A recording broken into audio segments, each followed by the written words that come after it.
ശ്രീജിത്ത്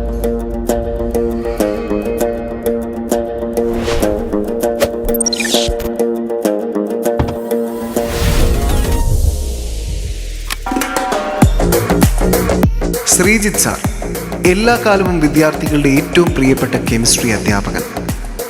ബാല്യം മുതലേ മാഷിൻ്റെ മോൻ എന്ന വിളിപ്പേര് നെഞ്ചോട് ചേർത്ത് പിടിച്ചതുകൊണ്ടാവണം അദ്ദേഹം ഇന്ന് ഇന്ത്യയിലെ എണ്ണം പറഞ്ഞ മികച്ച കെമിസ്ട്രി ഫാക്കൽറ്റീസിൽ ഒരാളാണ്. ഹൃദയം കൊണ്ട് സംസാരിക്കുന്ന ചില മനുഷ്യരുണ്ട്. ശ്രീജിത്ത് സാർ അത്തരത്തിലൊരാളാണ്. അധ്യാപന ജീവിതത്തെക്കുറിച്ചും ബ്രില്യൻറ്റിനെ കുറിച്ചുമെല്ലാം അദ്ദേഹം മനസ്സ് തുറക്കുകയാണ്. അധ്യാപകർ എല്ലാ കാലവും വിദ്യാർത്ഥികൾക്ക് മാതൃകയാകേണ്ടവരാണ്. ജീവിത വിജയം നേടിയ എല്ലാ വ്യക്തികളുടെ പിന്നിലും ഒരുപാട് അധ്യാപകരുണ്ടാവും. ഒരു നല്ല അധ്യാപകൻ നമ്മളെ പഠിപ്പിക്കുന്നതിൽ മാത്രമല്ല മികച്ച ഒരാളാവുന്നത്, വെല്ലുവിളികളെ അതിജീവിക്കാനും നല്ല ലക്ഷ്യബോധം കാട്ടിക്കൊടുക്കാനുമൊക്കെ ഒരു വിദ്യാർത്ഥിയെ സഹായിക്കുമ്പോൾ കൂടിയാണ് അധ്യാപകർ എല്ലാ കാലവും മികച്ച ഒരാളാവുന്നത്. അത്തരത്തിലൊരു അധ്യാപകനാണ് നമ്മോടൊപ്പം എന്നുള്ളത് നമ്മുടെ സ്വന്തം Sreejith sir. Sir, meet the legends എന്ന നമ്മുടെ പ്രോഗ്രാമിലേക്ക് സ്വാഗതം.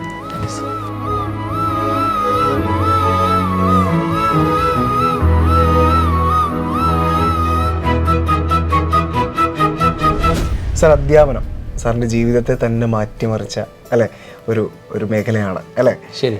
ഒരു അധ്യാപനം എന്നതിലാണ് എൻ്റെ വിജയം എന്ന് സാർ എപ്പോഴാണ് തിരിച്ചറിയുന്നത്?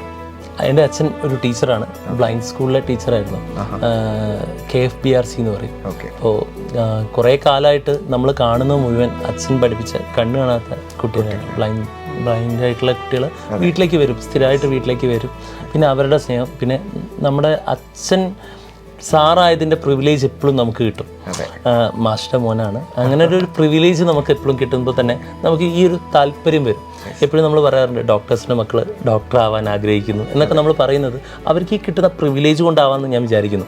അപ്പോൾ നമുക്ക് നമ്മളെ കുട്ടികളുടെ മാത്രം ഒരു സോണിലൊക്കെ പോയി കഴിഞ്ഞാൽ അവൻ മാസ്റ്റർ മോനാണ്, അപ്പോൾ അവന് അങ്ങനെയാണ് ഇങ്ങനെയാണ്. ഇപ്പോഴും എൻ്റെ ഫ്രണ്ട്സൊക്കെ അങ്ങനെ തന്നെ അച്ഛനെ വിളിക്കാറുള്ളൂ. അപ്പോൾ ആ ഒരു പ്രിവിലേജ് നമ്മൾക്ക് എപ്പോഴും മോട്ടിവേഷനായി മാറി എന്നാണ് എനിക്ക് തോന്നുന്നത്. അങ്ങനെ 8th 9th 10th എത്തുമ്പോൾ തന്നെ നമുക്ക് ഈ പഠിപ്പിക്കാൻ ഇഷ്ടമാണ്. അപ്പോൾ നമുക്ക് അറിയുന്ന കാര്യങ്ങളൊക്കെ ബാക്കിയുള്ളവർ പ്രസൻറ്റ് ചെയ്യുക, സംസാരിക്കുക, അത് ഭയങ്കര ഇഷ്ടമുള്ളൊരു ജോലിയാണ്. അപ്പോൾ അത് ഇഷ്ടപ്പെട്ടിരുന്നു, അങ്ങനെ മുന്നോട്ട് വന്നു. അച്ഛനാണ് അധ്യാപനം എന്ന മേഖലയിലേക്ക് സാറിന് ഏറ്റവും അധികം ഇൻസ്പയർ ചെയ്ത ഒരാൾ അച്ഛൻ തന്നെയാണ്.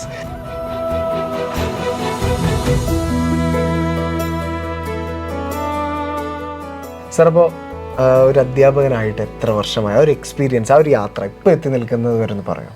ഞാൻ സത്യം പറഞ്ഞാൽ 2014 ഈ അധ്യാപന രംഗത്തേക്ക് വന്നത്. 2014 വരുന്ന സമയത്ത് ഞാൻ വേറൊരു പ്രൊഫഷനിൽ വർക്ക് ചെയ്യുന്നുണ്ടായിരുന്നു. അപ്പോൾ അതിൻ്റെ കൂടെ സാറ്റർഡേ സൺഡേ ഒക്കെ നമുക്ക് ലീവുള്ള സമയങ്ങളിൽ ഇതൊരു താല്പര്യമാണ്, ഇതൊരു പാഷനാണെന്ന് അറിഞ്ഞുകൊണ്ട് തന്നെ ക്ലാസ് എടുക്കാൻ അങ്ങനെ പോകുമായിരുന്നു. അപ്പോൾ ക്ലാസ് എടുക്കാൻ പോകുമ്പോൾ വലിയ കുഴപ്പമില്ലാത്ത ഒരു അധ്യാപകനാണെന്ന് എനിക്കും തോന്നി. കുട്ടികളും കുഴപ്പമില്ല എന്നുള്ളൊരു ഫീഡ്ബാക്ക് കിട്ടി. പിന്നെ നമുക്ക് വരുമാന മാർഗവുമാണല്ലോ. അപ്പം നമ്മൾ അങ്ങനെയൊക്കെ ചെയ്ത് ഇങ്ങനെ മുന്നോട്ട് വന്നു. മലബാർ മേഖലകളിൽ പല ഇൻസ്റ്റിറ്റ്യൂട്ടുകളിൽ വർക്ക് ചെയ്യാൻ പറ്റി. അതുകൊണ്ട് തന്നെ നമുക്ക് കുറേ ആളുകളെ കാണാൻ പറ്റി, വ്യത്യസ്ത ടൈപ്പിലുള്ള കുട്ടികളെ കാണാൻ പറ്റി. അപ്പോൾ അതൊക്കെ ഭയങ്കര ഇതായിരുന്നു. അത് കഴിഞ്ഞ് എനിക്ക് 3 വർഷത്തോളം ഞാൻ അവിടെ വർക്ക് ചെയ്തു. കോട്ടക്കലിൽ ഒരു ഇൻസ്റ്റിറ്റ്യൂട്ടിലും വർക്ക് ചെയ്തു. 2017 ആകുമ്പോഴാണ് ഞാൻ ജോർജ് സാറിനെ മീറ്റ് ചെയ്യുന്നത്, ബ്രില്യൻറ്റിലേക്ക് വരുന്നത്. അതും എൻ്റെ ഒരു സുഹൃത്ത് വഴിയാണ് വരുന്നത്. സുഹൃത്ത് ഇവിടെ വർക്ക് ചെയ്തിട്ടുണ്ടായിരുന്നു. അപ്പോൾ അദ്ദേഹമാണ് ജോർജ് സാറിൻ്റെ അടുത്തേക്ക് എന്നെ റെക്കമെൻഡ് ചെയ്തത്. ഞാൻ അങ്ങനെ ജോർജ് സാറിൻ്റെ അടുത്ത് വരുന്നു. ജോർജ് സാറ് പറഞ്ഞു, ക്ലാസ് നല്ലതാണെങ്കിൽ എടുക്കാം സാറേ, നമ്മൾ കുട്ടികളാണ് നമ്മുടെ അവസാന വാക്ക്, ക്ലാസ് നല്ലതാണെങ്കിൽ എടുക്കാം എന്നുള്ള കണ്ടീഷൻ പറഞ്ഞു. അങ്ങനെ ക്ലാസ് എടുത്തു. ഡിസിഷൻ പെൻഡിങ് ആണ്. അപ്പോൾ ക്ലാസ്സിന് വേണ്ടിയിട്ടിരിക്കുന്ന റിവൈപ്പിറ്റേഴ്സ് ബാച്ചാണ്. എനിക്കത് റിവൈപ്പിറ്റേഴ്സ് ബാച്ചാണെന്നൊന്നും അറിയില്ല. അപ്പോൾ നമ്മൾ ഈ മലബാർ ഏരിയയിലെ കുട്ടികളെ മാത്രം കണ്ടിട്ട് നമ്മൾ അങ്ങോട്ട് പോകുന്നു. ബ്രില്യൻറ്റിലേക്ക് എത്തി, ഒരു റിപ്പീറ്റേഴ്സ് ബാച്ചിലെ കുട്ടികളിലേക്ക് എത്തിയപ്പോൾ എനിക്ക് തോന്നുന്നു അന്ന് എനിക്ക് കിട്ടിയൊരു ചാപ്റ്റർ S ബ്ലോക്ക് എന്ന് പറഞ്ഞ ഇനോർഗാനിക് കെമിസ്ട്രിയിലെ ചാപ്റ്ററാണ്. അത്യാവശ്യം ഡ്രൈ ആയ ചാപ്റ്ററാണ്. അപ്പോൾ നമ്മൾ വിചാരിക്കുന്ന കുട്ടികൾക്ക് ഇത് വേണ്ട, കുറച്ച് മാത്രം പറഞ്ഞു കൊടുത്താൽ തന്നെ കുട്ടികൾ ഹാപ്പി ആവുന്നു. പക്ഷേ ബ്രില്യൻറ്റിലേക്ക് കയറി ക്ലാസ് എടുക്കാൻ തുടങ്ങിയപ്പോഴേക്കും കുട്ടികൾക്ക് വേണ്ടത് ഇതല്ല, കണ്ടന്റുകൾ കൂടുതലാണ് വേണ്ടത്. അപ്പോഴേക്കും എനിക്ക് പ്രിപ്പയർ ചെയ്യാൻ കുറച്ചുകൂടി ഒരു താല്പര്യം കൂടി. അന്ന് വൈകുന്നേരം വന്ന് ഞാൻ പ്രിപ്പയർ ചെയ്തൊക്കെ ഞാൻ ഓർക്കുന്നുണ്ട്. അങ്ങനെ പ്രിപ്പയർ ഒക്കെ ചെയ്ത് പിറ്റേ ദിവസം ഞാൻ ക്ലാസ്സിൽ പോയി പ്രസൻറ്റ് ചെയ്ത് വന്നു. അപ്പോഴും എനിക്ക് ഭയങ്കര സന്തോഷമാണ് തോന്നിയത്. നമ്മൾ ഇത്രത്തോളം വർക്ക് ചെയ്തതിന് ഒരു കാര്യം ഉണ്ടല്ലോ, കുട്ടികൾ റെസ്പോണ്ട് ചെയ്യുന്നുണ്ടല്ലോ എന്നുള്ള റെസ്പോണ്ട് ചെയ്യുന്ന കുട്ടികളാണ് ബ്രില്യൻ്റിലുള്ളത്. വളരെ ഷാർപ്പായിരിക്കണം, ഭയങ്കര ഷാർപ്പായിട്ട് കുട്ടികൾ കൃത്യമായിട്ട് ചോദിക്കും. NCERT ഈ പേജിൽ ഉണ്ടല്ലോ ഇതെന്താണ് സാറേ എന്ന് ചോദിക്കുന്ന കുട്ടികളാണ്. അന്ന് എനിക്ക് തോന്നി ബ്രില്യനിലേക്ക് വന്നാൽ കൊള്ളാം. കാരണം എനിക്കെന്ന ടീച്ചറിന് വേണ്ടിയിട്ടായിരുന്നു, ബ്രില്യന്റിന് വേണ്ടിയിട്ടല്ല. എനിക്കെന്നുള്ള ടീച്ചറിന് എന്തെങ്കിലും ഇമ്പ്രൂവ് ചെയ്യണമെങ്കിൽ നല്ലൊരു പ്ലാറ്റ്ഫോമിലേക്ക് വരണം. നമ്മളോട് തന്നെ ഒരു കോമ്പറ്റീഷൻ ഏറ്റെടുക്കുകയാണ്. ഓക്കെ, അങ്ങനെയാണ് ബ്രില്യനിലേക്ക് എത്തിയത്. അങ്ങനെ ബ്രില്യനിലേക്ക് എത്തിയപ്പോൾ ഇത് വേറൊരു ലോകം തന്നെയായിരുന്നു.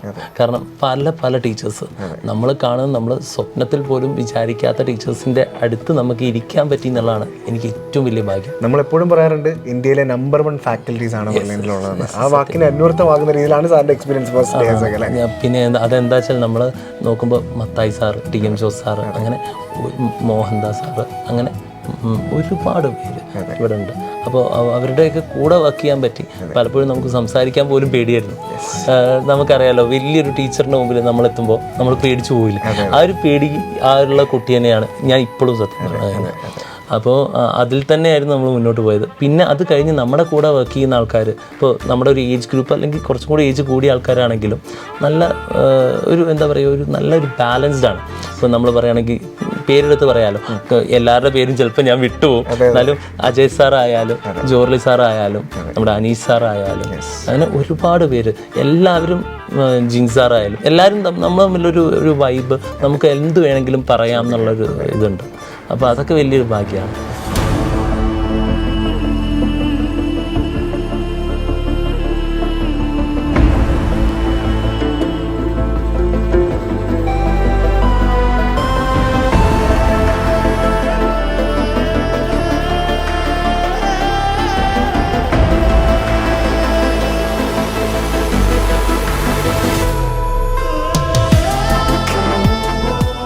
അങ്ങനെ സാറ് ഫസ്റ്റ് ഡേ നമ്മുടെ ബ്രില്യൻറ്റിൻ്റെ ക്ലാസ്സിലേക്ക് എത്തുന്ന കഥയാണ് നമ്മൾ പറഞ്ഞു തുടങ്ങിയത്. ജോർജ് സാറിനെ കണ്ടു. ജോർജ് സാറ് നമ്മുടെ ക്ലാസ്സുകൾ കുട്ടികൾക്ക് പ്രയോറിറ്റി കൊടുക്കുന്നു, അവരുടെ അഭിപ്രായം പറയാമെന്ന് സാറിനോട് പറഞ്ഞു. അതിനുശേഷം ഫസ്റ്റ് ഡേ ക്ലാസ് കഴിഞ്ഞ് സാർ എന്താണ്, എങ്ങനെയാണ് നമ്മുടെ ഒരു ഡിസിഷൻ പെൻഡിങ്ങിൽ നിന്ന് പറയാറുണ്ടായത്? അത് ഫസ്റ്റ് ഡേ ക്ലാസ് കഴിഞ്ഞു. ആ ചാപ്റ്റർ മുഴുവൻ ഞാൻ എടുത്തു. അത് കഴിഞ്ഞിട്ട് ഞാൻ നാട്ടിലേക്ക് പോയി. നാട്ടിലേക്ക് പോയിട്ട് ജോസ് സാറ് പിന്നീട് വിളിക്കായിരുന്നു.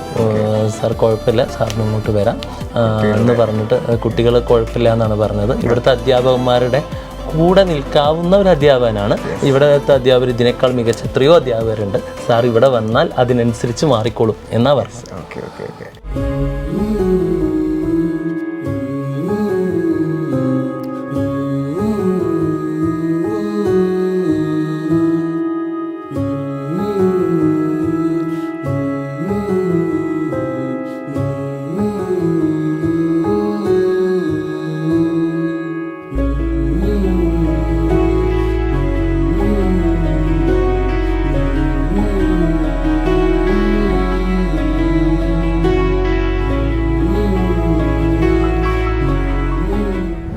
സാർ എപ്പോഴും കേൾക്കാം മനോഹരമായ മനസ്സുള്ള ആളുകളുള്ളൊരു സ്ഥലമാണ് കോഴിക്കോടെന്ന്.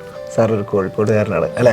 യെസ്. അപ്പോൾ കോഴിക്കോടിനെ കുറിച്ചും പിന്നെ എനിക്ക് തോന്നുന്നു സാർ നമ്മുടെ എല്ലാ സെൻറ്ററുകളിലും എത്താറുണ്ട്. അതുപോലെ കോഴിക്കോട് സെൻറ്ററിലും സാറിൻ്റെ ഫേവറേറ്റ് സ്റ്റുഡൻസ് എല്ലാവരും ഉള്ള, ഫേവറേറ്റ് നാടായതുകൊണ്ട് തന്നെ ഫേവറേറ്റ് സ്റ്റുഡൻസ് ഒക്കെ ഉള്ള ഒരു സ്ഥലമാണ്. സാറേ ഞാൻ പാലയിലായിരുന്നു, ഇവിടെയായിരുന്നു വീട്, സ്വന്തം വീടൊക്കെ ഉണ്ടായിരുന്നു പാലയിൽ. അങ്ങനെ പാലയിലും വളരെ സന്തോഷമായിരുന്നു. ഇവിടുത്തെ ആളുകളും നമ്മളോട് ഭയങ്കര സപ്പോർട്ടീവും ഒക്കെ ആയിട്ട് നന്നായിട്ട് നിൽക്കുന്ന സമയത്താണ് കോഴിക്കോടേക്ക്, സ്വന്തം നാട്ടിലേക്ക് പോകണം എന്നുള്ള ആഗ്രഹം എല്ലാവർക്കും ഉണ്ടാവും. അങ്ങനെ ഒരു ആഗ്രഹം എൻ്റെ മനസ്സിലുണ്ടായിരുന്നു. ഞാൻ ജോസ് സാറിനെ കൊണ്ട് ചോദിച്ചത്, കോഴിക്കോടേക്ക് പോകാൻ പറ്റുമോ, കോഴിക്കോടേക്ക് പെർമനൻ്റ് ആയിട്ട് പോകാൻ പറ്റുമോ, പിന്നെ എല്ലായിടത്തേക്കും നമ്മൾ പോവാം, എത്തും. പക്ഷെ പെർമനൻ്റ് ആയിട്ടൊരു സ്ഥലം നമുക്ക് കോഴിക്കോടേക്ക് തന്നെ പോകാൻ പറ്റുമോ? കാരണം ഫാമിലിക്ക്, വൈഫായാലും എൻ്റെ ഫാമിലി ആയാലും അവളുടെ ഫാമിലി ആയാലും എല്ലാം അവിടെയല്ലേ. അപ്പോൾ കുട്ടികൾക്ക് കുറച്ചുകൂടി നല്ലതല്ലേ എന്നുള്ള രീതി ചോദിച്ചു. ജോർജ് സാറ് വളരെ പോസിറ്റീവായിട്ടാണ് റെസ്പോണ്ട് ചെയ്തത്. അങ്ങനെയാണ് ഞാൻ കോഴിക്കോട് സെൻറ്ററിലേക്ക് ഈ വർഷം പോകുന്നത്. അങ്ങനെ കോഴിക്കോട് സെൻറ്ററിൽ എത്തിയപ്പോൾ എനിക്ക് തോന്നി ഈ പാലയിൽ നിന്ന് അവിടേക്ക് പോയി കഴിഞ്ഞാൽ എങ്ങനെയാണ്, കാരണം നമ്മൾ പലപ്പോഴും ഒരേ കുട്ടികളെ തന്നെ 1 or 2 തവണ കാണേണ്ടി വരും. അങ്ങനെ കാണേണ്ടി വരുമ്പോഴും കുട്ടികൾക്ക് നമ്മളൊരു ബോറാവും എന്നൊക്കെ തോന്നിയിട്ടാണ് ഞാൻ അവിടേക്ക് പോകുന്നത്. പക്ഷേ അവിടെ പോയപ്പോൾ എനിക്ക് തോന്നിയത് കുട്ടികളായിട്ട് ഞാൻ പെട്ടെന്ന് സിങ്കായി എന്നുള്ളതാണ് എനിക്ക് തോന്നുന്നത്. അപ്പോൾ നല്ല രസമായിരുന്നു കോഴിക്കോട് സെൻറ്റർ. പിന്നെ ജോർജ് സാറൊക്കെ കോഴിക്കോട് സെൻറ്ററിലേക്ക് എത്തിയപ്പോൾ ഓരോ ആഴ്ചയും നമ്മൾ ജോർജ് സാർ അവിടെ കാണുന്നുണ്ട്. സാറ് ക്ലാസ്സിൽ വന്നു കഴിഞ്ഞാൽ കുട്ടികൾക്ക് അതൊരു പോസിറ്റീവായിട്ടുള്ള റെസ്പോൺസ് ആയിരിക്കും. സാറ് കുട്ടികളുടെ എല്ലാ കാര്യങ്ങളും ചോദിച്ചറിയും. കുട്ടികൾ തന്നെ അത് കഴിഞ്ഞ് സാറ് വരുന്നതിന് മുമ്പും സാറ് വന്ന് പോയതിനു ശേഷം 2 കുട്ടികളാണ്, അതായത് കുറച്ചുകൂടി ആക്ടിവേറ്റഡ് ആയിട്ടുള്ള കുട്ടികളെ പിന്നെ നമുക്ക് കാണാം. ഓരോ വീക്കിലും സാർ എത്തും. അപ്പോൾ നമ്മൾ ആലോചിക്കും, നമുക്കൊരു ആഴ്ച പാലിലേക്ക് വരാൻ പറഞ്ഞ് തിരിച്ചു പോകുമ്പോൾ തന്നെ നമ്മൾ ടയേർഡാണ്. സാറ് പക്ഷേ ഇതിനോടുള്ള പാഷൻ കാരണം ഓരോ വീക്കിലും സാറെത്തും. നമുക്ക് ഓരോ വീക്കിലും സാറെ കാണാം. കോഴിക്കോട് മാത്രമല്ല, കോഴിക്കോട് വരും, താമരശ്ശേരി പോകും, കണ്ണൂർ പോകും, തൃശ്ശൂർ പോകും. അതൊക്കെ നമുക്ക് മാത്രമല്ല അവിടെ ഇരിക്കുന്ന എല്ലാവർക്കും അതൊരു അത്ഭുതമാണ്. അതാണ് ബ്രില്യൻറ്റിൻ്റെ വിജയം എന്ന് എനിക്ക് തോന്നുന്നു. എല്ലാ ഡയറക്ടേഴ്സും ഉണ്ട്. പേഴ്സണലി ഞാൻ കുറച്ചുകൂടി കോണ്ടാക്ട് ജോസാറുമായിട്ടാണ്. അപ്പോൾ നമുക്ക് ജോസാറിനെ എല്ലായിടത്തും കാണാൻ പറ്റുന്നുണ്ട്. അത് വലിയൊരു അത്ഭുതമായിട്ടാണ് നമുക്ക് തോന്നുന്നത്. സാർ, അതുപോലെ തന്നെ നമ്മുടെ ഒരു കോഴിക്കോട് ക്യാമ്പസ്, നമുക്കറിയാം കോഴിക്കോട് മെഡിക്കൽ കോളേജിനോട് ചേർന്ന് തന്നെയാണ്. ഇപ്പോൾ വിദ്യാർത്ഥികൾ നമ്മുടെ ക്യാമ്പസിലേക്ക് എത്തുമ്പോൾ കോഴിക്കോട് മെഡിക്കൽ കോളേജൊക്കെ കണ്ട് ആ ഒരു ആത്മവിശ്വാസമൊക്കെ സംഭരിച്ചിട്ട് തന്നെയാണ് നമ്മുടെ ക്ലാസ്സിലേക്ക് എത്തുന്നത്. അതൊരു വലിയ ഇൻസ്പിറേഷനാണ്. ആൻഡ് നമ്മുടെ കോഴിക്കോട് ക്യാമ്പസിനെ കുറിച്ച് സാറിന് എന്താ പറയാനുള്ളത്? പാലയിൽ നിന്ന് പോയിട്ട് കോഴിക്കോടേക്ക് പോകുമ്പോൾ ചെറിയ സെൻറ്ററിലേക്കാണോ പോകുന്നത് എന്നുള്ളൊരു തോന്നൽ ഉള്ളിലുണ്ടായിരുന്നു. അവിടെ എത്തിയപ്പോഴാണ് നമ്മൾ ആ കോഴിക്കോട് സെൻറ്റർ നന്നായിട്ട് നവീകരിച്ച് ഇമ്പ്രൂവ് ചെയ്ത് പാലയിൽ എന്താണോ ഫെസിലിറ്റി ഇടുന്നത് അതേ ഫെസിലിറ്റി നമ്മൾ അവിടെ കൊടുക്കും. ഇനിയിപ്പോൾ കുട്ടികൾ ചിലപ്പോൾ പലപ്പോഴും പറയും ഇതില്ല അതില്ല എന്നൊക്കെ ജോസാറോട് പറഞ്ഞു കഴിഞ്ഞാൽ ഒരാഴ്ച 2 ആഴ്ചയൊന്നുമില്ല, ആ സ്പോട്ടിൽ തന്നെ അതിനുള്ള റെമഡിയാണ്. അപ്പോൾ അതാണ് എനിക്കിപ്പോഴും ഓർമ്മയുണ്ട്. ഫുഡൊക്കെ കഴിച്ചാൽ ചില ഫുഡുകൾ കുട്ടികൾക്ക് ഇഷ്ടപ്പെടില്ല. പിന്നെ ഫുഡ് വേണ്ട എന്ന് പറഞ്ഞാൽ പിറ്റേ ദിവസം ആ ഫുഡില്ല, അവർക്ക് ഇഷ്ടപ്പെട്ട ഫുഡാണ്. അപ്പോൾ അതൊക്കെയാണ് അതിലെ ഒരു പോസിറ്റീവ് ആയിട്ടുള്ള കാര്യം. കുട്ടികളോട് ചേർന്ന് നിൽക്കുന്നവരാണ്. കോഴിക്കോട് സെന്ററിനെ കുറിച്ച് സാർ ഇപ്പോൾ മനോഹരമായിട്ട് പറഞ്ഞു. എനിക്ക് തോന്നുന്നു ബ്രില്യൻറ്റ് വിവിധ സെന്ററുകളിൽ സാറ് പോയിട്ട് പഠിപ്പിച്ചിട്ടുണ്ട്. നമ്മുടെ ഇവിടെ അധ്യാപകരെല്ലാം തന്നെ റൊട്ടേഷൻ അടിസ്ഥാനത്തിലാണ് ഓരോ സെന്ററുകളിലേക്കും എത്താറുള്ളത്. അപ്പോൾ മറ്റ് സെന്ററുകളിലൊക്കെ എത്തി ക്ലാസ്സുകൾ എടുക്കുന്ന ഒരു എക്സ്പീരിയൻസ് ഉണ്ടല്ലോ മറ്റൊരു ജില്ലയിലോട്ടില്ലോ, അതൊക്കെ എന്താണ് സാർ പറയുന്നത്? നമ്മൾ ഓരോ ജില്ലകളിലേക്ക് പോകുമ്പോൾ നമ്മൾ വിചാരിക്കും എന്തായിരിക്കും, എങ്ങനെയായിരിക്കും കുട്ടികൾ നമ്മളെ ആക്സെപ്റ്റ് ചെയ്യുക എന്നുള്ളൊരു ടെൻഷൻ ഉണ്ടാവും. പറയുമ്പോൾ കണ്ണൂർ വേറൊരു ലാംഗ്വേജ് തന്നെയാണ്. തലശ്ശേരി സെൻറ്ററിലേക്ക് പോകുമ്പോൾ അറിയാമല്ലോ. അപ്പോൾ നമ്മൾ പറയുന്ന പല വൊക്കാബുലറി കുട്ടികൾക്ക് മനസ്സിലാവില്ലേ എന്നൊരു ടെൻഷൻ ഉണ്ടായിരുന്നു. പക്ഷേ ഇപ്രാവശ്യം തലശ്ശേരിയൊക്കെ പോയപ്പോൾ ആ കുട്ടികൾ നമ്മളെ ഒന്ന് ആക്സെപ്റ്റ് ചെയ്ത രീതി എന്ന് പറഞ്ഞാൽ നമ്മളാരും എക്സ്പെക്റ്റ് ചെയ്യാത്തൊരു രീതിയിലാണ്. അതായത് ഭയങ്കരമായിട്ട് നമ്മളെ റിസീവ് ചെയ്യുന്നു, നമ്മുടെ ക്ലാസ്സുകൾ മനസ്സിലാവുന്നു. അതിനൊക്കെ ഒരു കാരണം ബ്രില്യനിലെത്തുന്ന കുട്ടികളൊക്കെ ഒരു നിലവാരമുള്ള കുട്ടികളാണ്. അതാണ് നമുക്കൊക്കെ ഇവിടുത്തെ ഏതൊരു അധ്യാപകനും ഉള്ള വെല്ലുവിളിയും അദ്ദേഹം ഡെവലപ്പ് ചെയ്യുന്നതിൻ്റെ ഒരു മെയിൻ റീസൺ ഇവിടുത്തെ കുട്ടികൾ തന്നെയാണ്. പിന്നെ കൂടെ വർക്ക് ചെയ്യുന്ന അധ്യാപകരും അതും ഭയങ്കര ചലഞ്ചിങ് ആണ്. കൂടെ വർക്ക് ചെയ്യുന്ന ഓരോ അധ്യാപകനും നമുക്ക് പേരെടുത്ത് പറയേണ്ട കാര്യമില്ല, എല്ലാവരും ബെസ്റ്റാണ്. അതാണ്. ഇപ്പോൾ കണ്ണൂരിൻ്റെ കാര്യം സാറ് പറഞ്ഞു. കണ്ണൂർ നമ്മൾ ഇത്തവണ കണ്ണൂർ ടൗണിൽ തന്നെ ഒരു മനോഹരമായ സെൻറ്റർ ഇട്ടിട്ടുണ്ട്. യെസ്, അപ്പോൾ അതൊരു മനോഹരമായ എക്സ്പീരിയൻസ് ആണല്ലേ സാർ? വിവിധ സെൻറ്ററുകളിൽ ചെന്ന് പഠിപ്പിക്കുന്ന ഒരു അല്ലേ? അതാണ് ഈ ജോലിയുടെ ഏറ്റവും ഗുണമായിട്ട് എനിക്ക് തോന്നുന്നു. നമ്മൾ എപ്പോഴും കാണുന്ന കുട്ടികളെല്ലാം കാണുന്നത്. നമ്മൾ ഒരു ക്ലാസ്സിലെ കുട്ടികളെ കണ്ട് പിന്നെ നമ്മൾ വേറെ കുട്ടികളെ കാണുന്നത്. അപ്പോൾ കുറേ മുഖങ്ങളെ കാണാം, കുറേ ആളുകളെ പരിചയപ്പെടാം, അവരുടെ പല ഡയമെൻഷനുള്ള ചോദ്യങ്ങളുണ്ടാവും. അതൊക്കെ കുറേ കുട്ടികളുടെ മനസ്സിലേക്ക് നമ്മൾ ഇടം പിടിക്കുകയാണ്. കേരളത്തിലുടനീളമായിട്ടുള്ള എല്ലാ സെൻറ്ററുകളിലെ വിദ്യാർത്ഥികൾക്കും ഒരുപക്ഷെ സാറ് ഭയങ്കര ഫെമിലിയർ ആയിരിക്കും. സാർ, ഒരു അധ്യാപകൻ എന്നതിലുപരി സ്വന്തം വീട്ടിൽ ഉള്ള ഒരു ശ്രീജിത്തുണ്ട്, ഒരു അച്ഛൻ, ഒരു ഭർത്താവ്, അല്ലേ? അങ്ങനെ ഒരുപാട് റോള് വീട്ടിൽ ചെയ്യുന്ന ഒരാളാണ്. അപ്പോൾ സാറ് തീർച്ചയായിട്ടും അധ്യാപന മേഖലയ്ക്കപ്പുറം വീട്ടിലുള്ളൊരു ശ്രീജിത്ത് സാറിനെ ഞങ്ങൾക്കൊന്ന് പറഞ്ഞുതരുമോ? ആക്ച്വലി ഈ ക്ലാസ്സിൽ എടുക്കുന്ന അധ്യാപകൻ്റെ വേറൊരു വേർഷൻ തന്നെയാണ് വീട്ടിൽ. കാരണം കുട്ടികളോട് ഭയങ്കര റഫായിട്ട് നിൽക്കുന്ന ഒരാളല്ല ഞാൻ. അതുപോലെ തന്നെയാണ് വീട്ടിലാണ് ഇത്തിരിയെങ്കിലും റഫ് ആവാറുണ്ട്. പക്ഷേ നമ്മുടെ വൈഫ് വിനീത സ്റ്റാഫ് നേഴ്സാണ്. കല്യാണം കഴിച്ചപ്പോൾ 2 കുട്ടികളായി. അപ്പോൾ ഇപ്പോൾ അവൾക്ക് വർക്കിങ്ങിന് പോകാൻ പറ്റുന്നില്ല. ഈ രണ്ടാമത്തെ ആള് 2 വയസ്സായിട്ടേ ഉള്ളൂ. അത് കഴിഞ്ഞിട്ട് ഇപ്പോൾ പെട്ടെന്ന് പോകണമെന്ന് വിചാരിക്കുന്നു. മൂത്ത ആള് നിവേദിത നമ്മുടെ CMI സ്കൂളിൽ പഠിക്കുന്നു, കോഴിക്കോട് CMIയിൽ. രണ്ടാമത്തെ ആള് നിരഞ്ജന 2 വയസ്സ്. ഇതാണ് കുടുംബം. പിന്നെ എനിക്ക് അച്ഛൻ, അമ്മ, ഒരു ജ്യേഷ്ഠനുണ്ട്. ഏട്ടൻ കുവൈറ്റിലാണ്. ഏട്ടൻ്റെ ഫാമിലിയും കുവൈറ്റിൽ സെറ്റിൽഡാണ്. അതേപോലെ വൈഫിൻ്റെ വീട്ടിൽ അച്ഛനും അമ്മയും, പിന്നെ വൈഫിൻ്റെ ബ്രദർ ഡബ്ബിങ് ആർട്ടിസ്റ്റാണ്.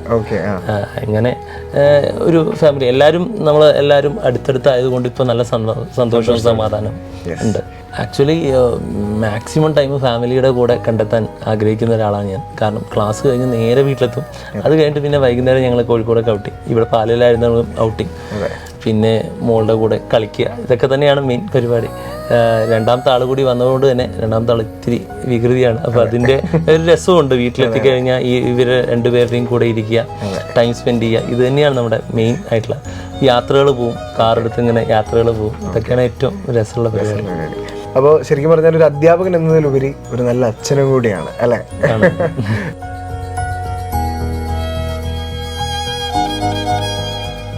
സർ, അതുപോലെ തന്നെ 2025 നീറ്റ് എൻട്രൻസ് എക്സാമിനായിട്ട് ബ്രില്യനിലേക്ക് കടന്നു വരാനിരിക്കുന്ന വിദ്യാർത്ഥികളുണ്ട്. അപ്പോൾ അവരെല്ലാം ഏറ്റവും കൂടുതൽ ആഗ്രഹിക്കുന്നത് ഇവിടുത്തെ അധ്യാപകരുടെ ആ ഒരു നിലവാരമൊക്കെ മനസ്സിലാക്കാൻ വേണ്ടിയിട്ടാണ്. അവർക്കറിയാം ഏറ്റവും മികച്ച അധ്യാപകരുള്ള ഒരിടം ബ്രില്യൻ്റ് ആണെന്ന് അവർക്ക് എല്ലാവർക്കും അറിയാം. അപ്പോൾ സാറിനോട് ഞാൻ സിമ്പിളായിട്ട് ചോദിക്കുകയാണ്, കെമിസ്ട്രി വിദ്യാർത്ഥികൾ അതിൽപ്പം ചെറിയൊരു രീതിയോടുകൂടി കാണുന്ന ഒരു സബ്ജക്റ്റാണെന്ന് നമുക്ക് പറയാം. അപ്പോൾ സത്യം പറഞ്ഞാൽ അങ്ങനെ ഭയക്കേണ്ട ഒരു ആവശ്യമില്ല, കാരണം അല്ലേ, പ്രത്യേകിച്ച് ബ്രില്യനിൽ എത്തുന്ന കുട്ടികളെ സംബന്ധിച്ചിടത്തോളം കെമിസ്ട്രി വായിക്കേണ്ട ഒരു വിഷയമില്ല. കാരണം ബ്രില്യനിലെ ഏതൊരു അധ്യാപകനായാലും അദ്ദേഹം എല്ലാം കോൺസെപ്റ്റ് മനസ്സിലാക്കിയിട്ട് പഠിപ്പിക്കാം. അതിൽ ബ്ലൈൻഡായിട്ട് പഠിപ്പിക്കുന്ന ഒരു സംഗതി ബ്രില്യനിലില്ല. പലപ്പോഴും ഞാൻ പല കുട്ടികളും പറഞ്ഞു കേട്ടിട്ടുണ്ട്, പല സ്ഥലങ്ങളിൽ നിന്ന് വന്ന കുട്ടികളും, ഇത് ഇങ്ങനെയായിരുന്നോ സാറേ, ഞങ്ങൾ ഇതെല്ലാം മനസ്സിലാക്കിയത്. കാരണം നമ്മളിത് പറഞ്ഞു കൊടുക്കുമ്പോൾ പെരിഫറലായിട്ടുള്ളൊരു സാധനം പറഞ്ഞ് അവസാനിപ്പിക്കുന്ന ആൾക്കാരല്ല. നമ്മൾ അതിനെപ്പറ്റി മുഴുവൻ ഡീറ്റെയിൽഡായിട്ട് പറഞ്ഞ് അതിനനുസരിച്ചിട്ടാണ് ക്വസ്റ്റ്യൻ ചെയ്യുന്നത്. പലപ്പോഴും കുട്ടികൾ ചോദിക്കാറുണ്ട് ഷോർട്ട് കട്ട് എന്താണ്.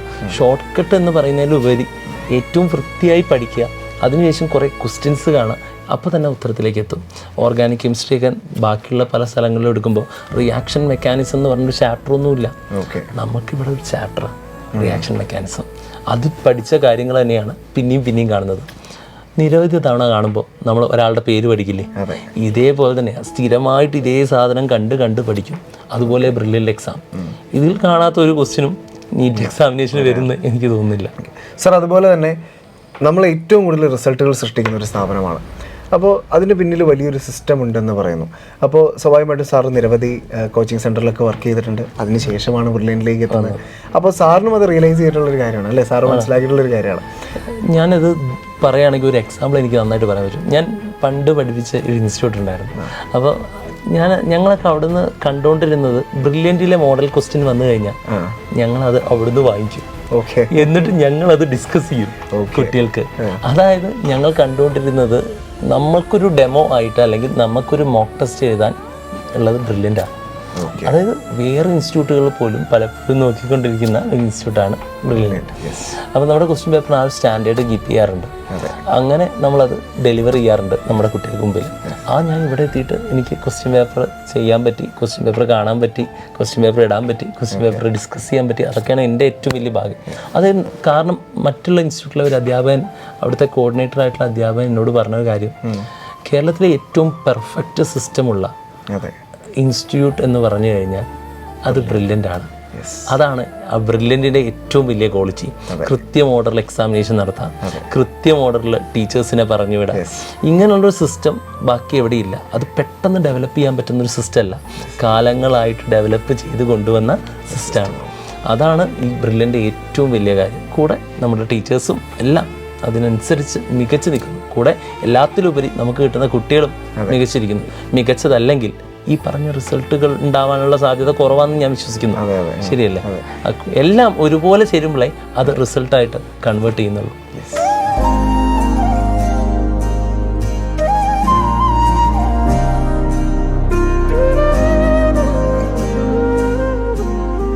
അധ്യാപകരുടെ പഠനം ഒരിക്കലും അവസാനിക്കുന്നില്ല. പുതിയ പുതിയ കാര്യങ്ങൾ അറിയാനുള്ള ആഗ്രഹമാണ് ഏതൊരു അധ്യാപകനും ഉണ്ടാവേണ്ടത്. ഒരു വിദ്യാർത്ഥിയുടെ അതേ കൗതുകത്തോടു കൂടിയാവണം ഒരു ക്ലാസ്സിലേക്ക് പ്രവേശിക്കുന്നതിന് മുൻപ് ഒരു അധ്യാപകൻ തയ്യാറെടുക്കാൻ. ഇത് ശ്രീജിത്ത് സാർ പങ്കുവെച്ച വാക്കുകളാണ്. ഇദ്ദേഹത്തിൻ്റെ അധ്യാപന ജീവിത വഴിത്താരയിൽ ഇനിയും എത്രയോ ദിവസങ്ങൾ മനോഹരമാകാനിരിക്കുന്നു. ഒരുപാട് വിദ്യാർത്ഥികൾക്ക് വഴിവിളക്കുകളായ അധ്യാപകരെ പരിചയപ്പെടുത്തുന്ന പ്രോഗ്രാം മീറ്റ് ദി ലെജൻഡ്സ് തുടരും. എൻട്രൻസ് സംബന്ധമായ വാർത്തകളും അപ്ഡേഷനുകളും ഏറ്റവും വേഗം ആധികാരികമായി അറിയാൻ ബ്രില്യൻറ്റ് സ്റ്റഡി സെന്റർ പാല യൂട്യൂബ് ചാനൽ സബ്സ്ക്രൈബ് ചെയ്യുക, ബെൽ ഐക്കൺ അമർത്തുക. ഈ വീഡിയോ മറ്റ് സുഹൃത്തുക്കളിലേക്കും ഷെയർ ചെയ്ത് നൽകുക.